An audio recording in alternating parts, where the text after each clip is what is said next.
channel. So tonight we're in the shop and we're going to work on Project John Deere 5020. We're going to continue on this project. So plow day is fastly approaching.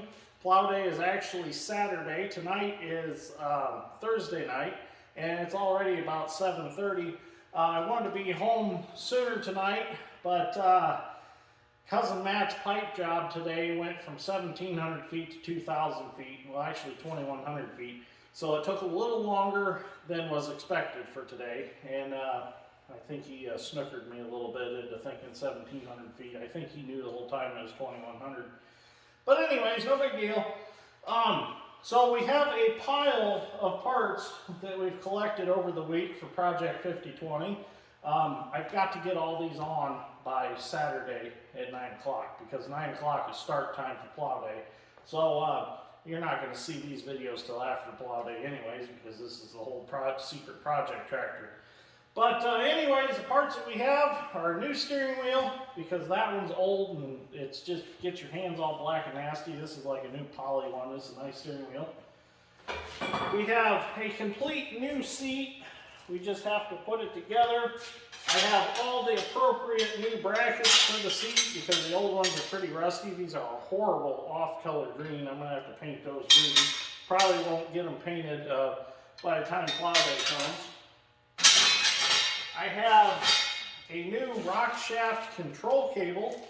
That was expensive. Like $321 there from Deere. But you can't get it anywhere else. So, and it's not the same as a 4020. It's a different part number as a 4020, so they're not the same. So 4020 rock shaft control cables are pretty available, and you can get those pretty cheap for like 121 bucks. I did get from ANI, I got a PTO control cable, and this one wasn't too bad. I can't remember what it was, but it wasn't nearly as bad as a rock shaft control cable. And I also got a new throttle knob because that one's broke, so I'm just going to replace it while we're at it. And then the sway blocks for the 3-point hitch, since they're missing. So I think we have everything we need to get the tractor up and going for plow day. Besides, she's not going to be very pretty, but we know that. So we're going to take her the way she is. She may not be the prettiest tractor there, but I think she's going to run real good. So I'm pretty excited to get it out. But tonight we're going to start putting all these new parts on and getting it ready. So let's get started, and we'll start working on it tonight. I did take off work tomorrow, and I'm going to work on it tomorrow. So we should have plenty of time. I need to get a plow ready for it yet. So I got quite a bit of stuff to do. So we'll see what happens. Fingers crossed, we're going to plow Saturday the 30th, and it's not going to rain, hopefully, so we'll see what happens. If it does rain, I'm still going to post all these videos because they're exciting. This tractor project has been a fun project all the way through. I've actually got pictures now of what it looked like during the summer with all the vines growing all over it, and it's really cool to see. So it's really cool to see how far this tractor's come since we drug it home. Now, I didn't mention in the first video when we first drug it home, Michael and Craig actually pulled this tractor home a quarter mile from where it was. They hooked up hoses from Craig's disc to the steering cylinders to steer it, and they pulled it home with this 1486. So that's why when you watch the first video, you're going to be like, well, that tractor's been moved. It had been pulled. It had never been started. The first time we started it was the first time it was started in 14 years. And I got too excited in the first video, and I think I forgot to mention all that. So that kind of ties the story together for you. So let's get started. Well, first thing I'm going to do is I'm going to start on this rock shaft control cable. Here's where it hooks up to the rock shaft valve right here. This is the end of it. The cable runs up under the platform, which I've already got taken off. I took that off this weekend, and because I was wanting to check this cable. That platform's easy to take off. It's pretty self-explanatory, just some bolts. And then that cable goes up under the dash and hooks up to the lever under the dash. So first thing we're going to do is we're going to work back here, get this off. We've got 2 double nuts here to get off, and then we have the clamp here, which I've already loosened up, and I need to figure out how to get that bolt out. I think we're going to have to move this 3-point hitch arm out some to get this bolt out, because I don't think it's going to come out any other way, and this clamp is spread and it is junk. I've got a replacement one for it. So let me get a wrench. I'm going to loosen that up, see if I can get that arm to slide out, and then I'll have the necessary space it takes to get that bolt the rest of the way out. So I'm using the Olight. This thing has been working really good, and I haven't even had to charge it yet. I've been using it for a good week now, and I haven't had to charge it yet, so that's pretty good. Before I go any farther, I'm going to go ahead, I'm going to get this jack stand underneath the 3-point hitch arm so that when I'm messing with this, it don't drop their 3-point hitch. And I think now that I got it loosened up in there, I can move it and actually relieve the pressure on the 3-point. So now the 3-point hitch is sitting on the jack stand. So now we're safe to work around it and don't have to worry about anything falling on us. Well, I have come to the conclusion that I'm going to have to move this 3-point hitch arm out some. So what I'm doing now is I'm loosening the bolt up, and hopefully I'll be able to pry the arm over enough that it will get out of the way. These are just a spline shaft basically, so hopefully it'll slide without getting too carried away with it, and then I'll be able to just draw it back on with the bolt. So let me back this off some more. Get a pry bar in there, see if we can pry it over. Well, in order to get this arm off, I had to get kind of serious with it. I went and got the Porter Power with the expanding jaws, and I stuck them in the crack between the rock shaft housing and the arm. I put some pressure on it, and then I took this big bar here. And what I done is I just went in here like so and kept hitting it. And as you can see, well, you can't really see, the light's in the way, I got that arm to start sliding off. So now that made us more room to get that bolt out for that clamp. Kind of a stupid design. I don't know why they designed it like that, for that bolt to be right behind that arm, but that's what they did. So now you should be able to get that the rest of the way off. Let's see if I can. Oh, look at there. I got it off, and I got plenty of room to get the new one in. So I'll go grab the new clamp, and we'll get that new cable put in this far. Oh, we got to get the end off the old cable. We'll need that to put back on the valve for the rock shaft. Now we're up here under the dash at the other end of the cable, which this is the cable right here that we need to get off. Can I make this a little dimmer? Oh, that's better. So there's just a little snap deal. Maybe I can get a pocket pry bar in there and pop that off. I got too many tools in my. We'll use the magnet screwdriver that Pete got me. We'll use that. I use it all the time. There we go. Okay, so we got it partially popped off there. There we go. Okay. Now I'll flip it up. I don't want to drop it down in there. Oh, there we go. Okay, so that's our keeper that we had to get off. Put that up on the hood. I don't have to worry about scratching paint on this tractor. So there's a bolt here with a keeper. I already got it loosened up. So now we should be able to fish this down out of here. Put the light somewhere. There we go. There's a lot of wires down here. Go to the fenders and stuff. Okay. So there's our cable. It's out, and as you can see, it's trash. So I got to get this end off to put on the new one so it's adjustable, and then I can put that on and we can get the new one threaded back in. And we'll need to save this clamp here to hold the new one. So let me go get all that done. I don't believe it. I probably should go buy a lottery ticket, because look at this. I broke the jam nut loose, and it threads right off.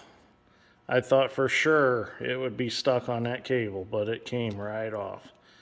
So that's a good thing. So now we'll get all this off and we'll put it on our new cable and we'll fish her back through and get her hooked back up. Well, she's all back together for the 3-point hitch cable. I put some new nuts right there where they're double nutted, but I got that clamp back on, got the 3-point hitch arm back in place and tight. Everything's put together back under the dash the way it should be.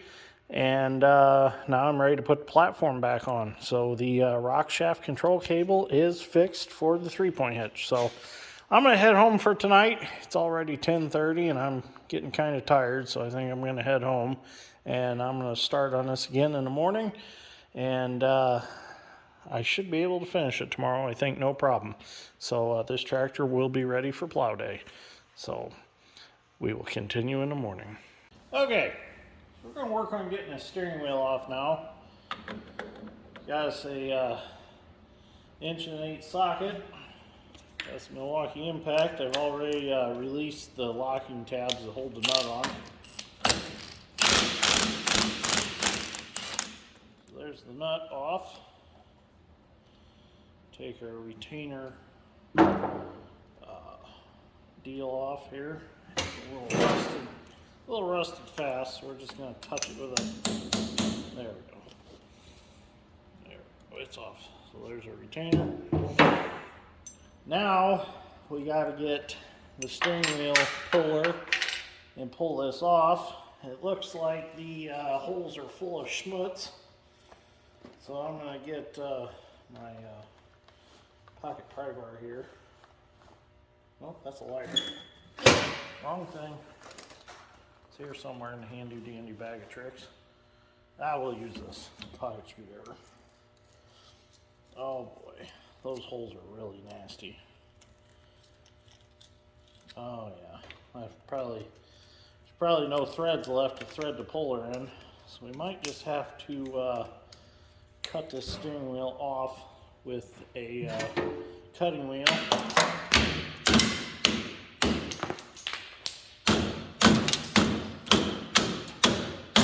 As you can see, it's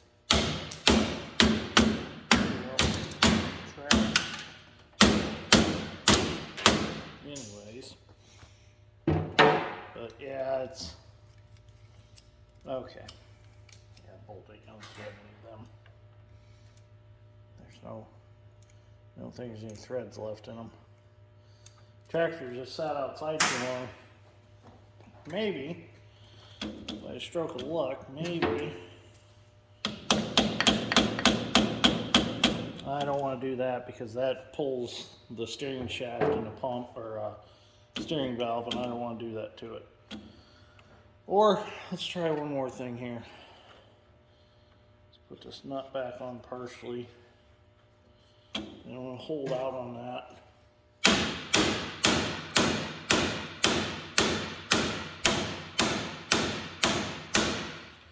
Nope, that ain't going to work either.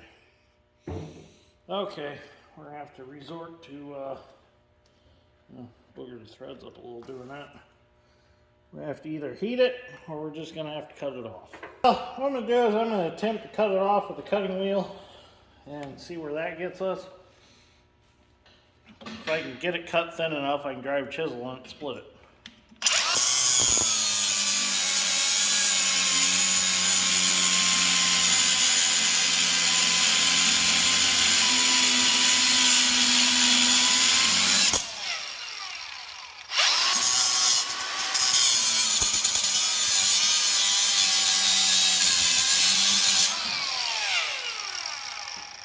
I just don't want to cut into the aluminum throttle collar here.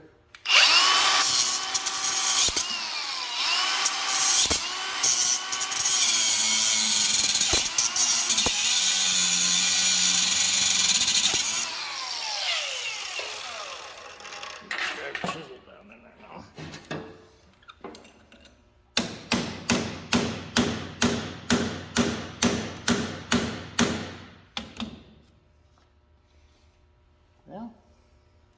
working.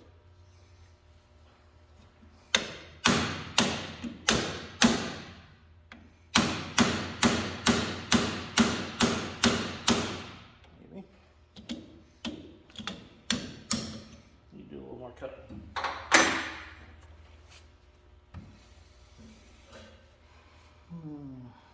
Right there.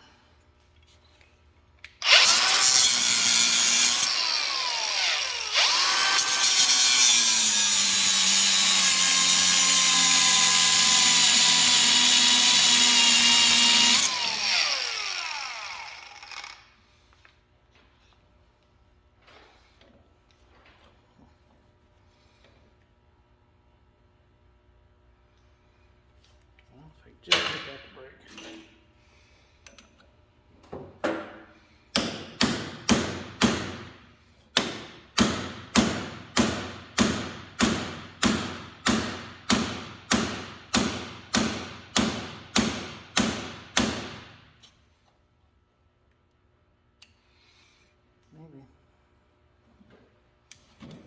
Okay, so I think this is going to work. I just need to get a smaller cutting wheel like a die grinder and finish cutting at the bottom. Okay, so what I done was I went and got the oscillating tool. I figured I'd put a steel blade in. We'll see if this will cut it. So we just need to finish cutting here a little bit at the bottom.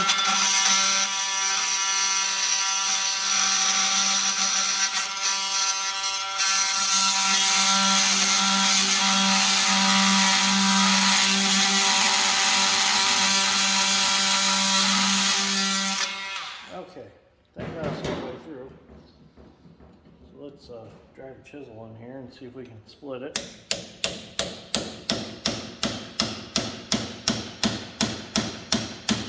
Oh, that split it. Oh, look at there. Perfect. So the old steering wheel is off. So now we can put the new one on. But first of all, before I put the new one on, I want to check and see if I can figure out why the detent is not there for the throttle shut off. You're supposed to be able to pull the knob out and shove it past and it'll shut the tractor off, but this one doesn't work the way it should, so I'm going to investigate that while I'm there.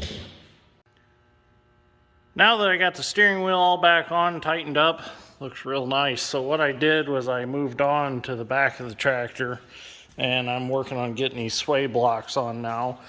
I got that side sway block on now and I'm going to work on this side, which is the left side. The right side's done. So pretty simple. Just line this hole up with the peg right here. I'd clean them pegs up, and then there's just a bolt that goes through the bottom and it holds it tight to the side of the casting.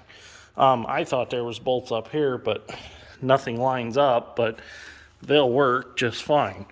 So the other holes must be for a different tractor or something. Maybe these are universal, I don't know, being they're aftermarket.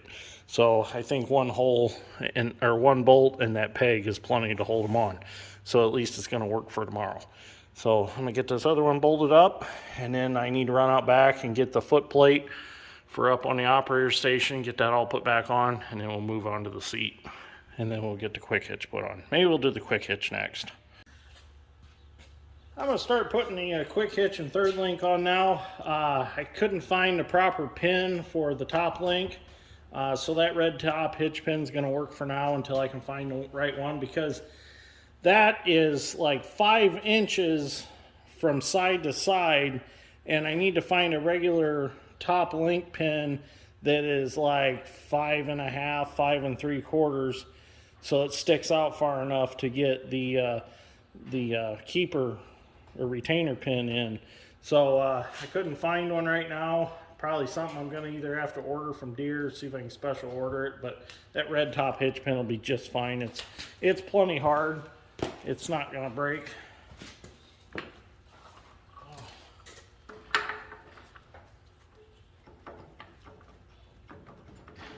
The hole's a little full of like dried up grease. I just got to keep working it in there. Okay, that's far enough in I can get the clip on it. Okay, third link's on. I'll get the Bobcat and I'll bring the quick hitch in. Before I can put this quick hitch on, I'm going to have to change it over to category 2. Right now it's set for category 3 and it's entirely too wide. So what I need to do is take the bolts out, take this side and put on this side and put on that side, and now give me category 2 and I can put it back on the tractor. While I was messing with that quick hitch, Mom come walking in the shop and she said, I've got some mail for you. So I got a nice surprise in the mail. I got two tractor books. Got the big book of John Deere tractors and got classic farm tractors. These come from my viewer Ron. Thank you, Ron, for sending these. I'm really going to enjoy reading through them and get a lot of enjoyment out of them. So thank you. I appreciate it. They look to be some really good books. So definitely some cool stuff in here to learn about. Ooh, look at there. Alice Chalmers crawler. Where'd it go? Ooh, I'd love to have one of them someday. Gonna have to find me one of them. So anyways, got to get back on the 50/20. I can look at these later. Got to get it ready for tomorrow. So I decided before I put the quick hitch on that I was going to free the remotes up because with the quick hitch out of the way, it'd be much simpler. So this one on this side was pretty stuck. Probably hadn't been used in years and it was pretty crusty behind it where the spools slide through. So what I did was I took this short pipe nipple, this pipe cap, and a John Deere fitting, and I stuck it in there and I gently tapped in on it with a hammer and got them broke free.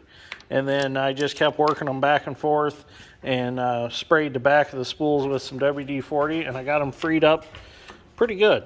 So if they're stuck, just do this, make sure they're flipped like this, and just gently tap that in. They'll slide in, and then get the back sprayed with some penetrating oil, and just keep working them back and forth, and they'll free up.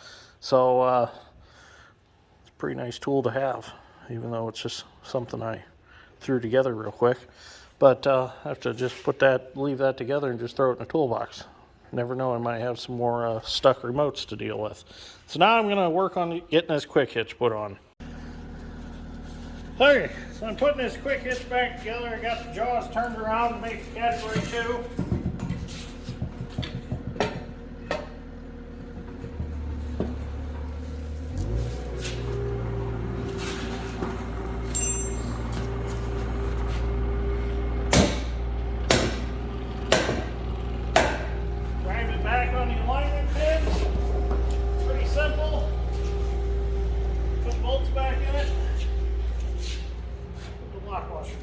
Get a lock washer off of that one. Just bolt back in this hole.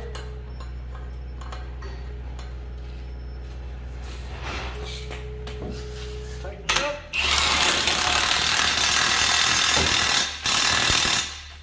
There we go. I gotta get a lock washer for this one. It was missing it. Got a lock washer for that one. Back in this hole. There's only 2 bolts and there's 2 dowel pins that hold it all together.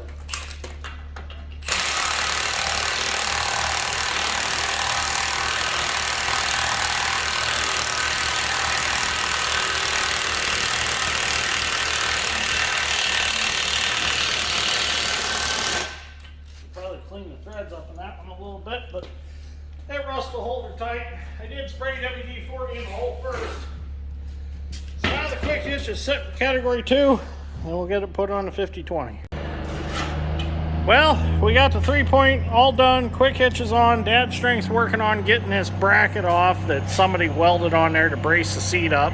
So we're working on getting trucks unloaded, plows loaded up, tractors loaded up, so we can get moving. We got to be down at my grandpa's at 5:30 because we got some guys bringing their plows tonight. So we got to unload them for them. I got the seat, the new seat, some of it put together. Just got to get the rest of that off the tractor so we can get the rest of it put on, and then that back brace and the backrest put on too. So So tractor's coming together. It's almost ready to back out of the shop. Just need to do a few small things yet and we're ready to go. So we gotta get the plow hooked up to it, see how that's gonna work, make sure the remotes work. That's something we haven't tested yet. Be my luck, we back up the plow and it won't. Yeah, I'll be pulling a one bottom plow, trip plow, because yeah. Who cares if a hydraulic don't work? We'll figure it out, right? Yeah. Put an electric winch to raise a plow somehow. God, that would suck. Let's not do that. Let's hope that everything's going to work just fine. It should work just fine. Well, I am extremely far behind in video today. I'm tired. It's midnight. My plow's finally ready to go. I think the 5020 is ready to go. The shop's a disaster. The 5020 decided it was going to throw a curveball at me, and it almost won, but I think I got her figured out. So I was back there on the sand hill. My friend John come over, and he walked back there, and he came over to, he needed some help with a colder bearing. So I told him, bring it over here and we'll get her figured out. So anyways, I'm back there hooking the plow up to the 5020. John comes walking back there. I said, I'll jump on. We'll head back up to the shop, and because I had the plow hooked up by then. So we're coming across the sand hill, go to turn on the path to come up here to the shop, and the 5020 starts to die, like it's losing fuel. So I'm like, oh man, what is going on? So we got it running again, started heading up the path to the shop, it dies again. Get up here to the shop, right behind the payloader back there, it dies. So finally made it up here to the back doors, and we worked on it for a good, oh man, probably 2.5 hours, and kept messing with it. We pulled the whole fuel supply lines all apart, blew air through everything was fine. We thought it was the mechanical driven fuel pump. Messed with that, went and got an Edelbrock 35 psi pump, electric pump, put on it, started pumping fuel to it, and it still died. So kept messing with it. I took the top of the pump off, had some little black granulated stuff in it, not sure what it is exactly. Well, what kept happening, and I don't understand why it was happening, but there was a check valve right here for the return lines. So it kept plugging up that check valve, and every time it plugged that check valve up, it would cut the fuel to the tractor, and the tractor would die. So messed with it, cleaned that check valve out 3 or 4 times. Finally, John's like, you know what? Just take that damn check valve out. And he said it returns back to the tank anyways. He said whatever's in there will end up in the tank and then go back through the filters. And I'm like, yeah, you're right. What are we out? I want to plow tomorrow. So we popped that check valve out, and actually that check valve has like a glass ball in it. So when you look through it, it looks like it's open when you're just kind of looking through it. Towards the light on the shop there, it looks like it's open, but it's actually a glass ball in there. So we eliminated that. Tractor run perfectly fine, not a problem. So I'm going to run it like that, bad or not. I'm running it like that tomorrow for plow day until I figure out exactly what's going on, because I have come way too far to let something like that stop me from plowing tomorrow. By the time we got that all put together and fixed and got it running, I still hadn't touched the plow yet. And this poor plow, I don't know if any of you remember, but I done a video on a farm that we had started farming, and all the CRP filter strips had come out on it, and we used this plow to plow it. And I followed Dad around with the Bobcat and plucked out any rocks or tree stumps or anything that rolled up. Well, this plow had suffered some serious trauma. It broke the ends off a lot of the shears. So today we went down to Rice Farm Supply, and Jeff had a brand new box of shears for it. So we got all new shears. So after messing with the tractor, that burned up most of the night. So I still had to get the shears put on. So we got all the shears put on. We went and robbed cover boards off of another plow out back. So I got all cover boards put on. So we are good to go for tomorrow. So far, knock on wood, everything is working. 3-point hitch seems to work. It just won't stay up. It's got a seeping problem. So I'm going to have to do something there. I had this particular plow we had set up with Pioneer tips on the hoses, and 2 of my adapters were leaking really bad, so I swapped them out. So I think we are ready to plow tomorrow for plow day. So I'm pretty excited. I am tired. I still got to get this tractor on that trailer with my 620, and I still got to get this plow loaded up on the Big Tex, but I think I'm going to do that in the morning because it's kind of too late, and I'm going to have to use the loader to load it because the Bobcat's already down at my grandpa's tonight. Or I suppose I can unload the 200 and use it to load this plow. But I'm tired. I'm going to head home, and the only thing I got left to do in the morning is I need to run a wire with an alligator clip over to the battery because that's a 12-volt pump, and I can't really wire it anywhere into the tractor because the tractor's 24 volts. So I'll just clip it on a battery post and I'll be fine temporarily. So what I'm going to do is, I think after plow day, I'm probably going to pull that injector pump off, send it in, get it rebuilt, because I think the black stuff that's in there is seal material. And also I'm going to replace the mechanical pump and take off the electric pump, which I did not disturb anything to put this electric pump on. This line will just have to come back off and go back down there on the port on the pump.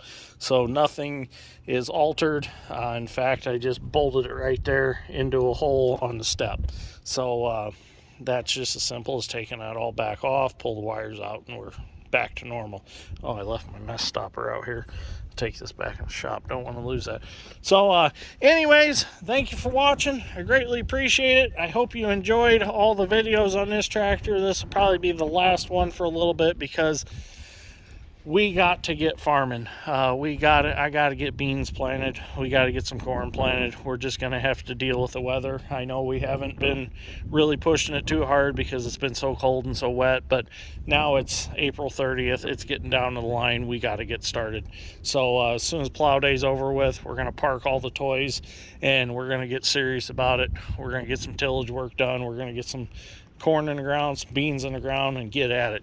So anyways, thank you for watching. I greatly appreciate it, and I will see you all in the next one. So you'll see this one after plow day also. There's actually going to be 3 videos of the 50/20 before plow day, and then of course you'll see it tomorrow at plow day. So anyways, thank you for watching. Greatly appreciate it. Enjoying all the comments and stuff on the tractor. I know it is a pretty rare, pretty cool tractor. I was talking to a parts guy down at John Deere, and he said that this is only the 4th one that he knows in our area as of right now is a 50/20. He said they are pretty rare in our area. So anyways, thanks for watching. I'll see you all in the next one.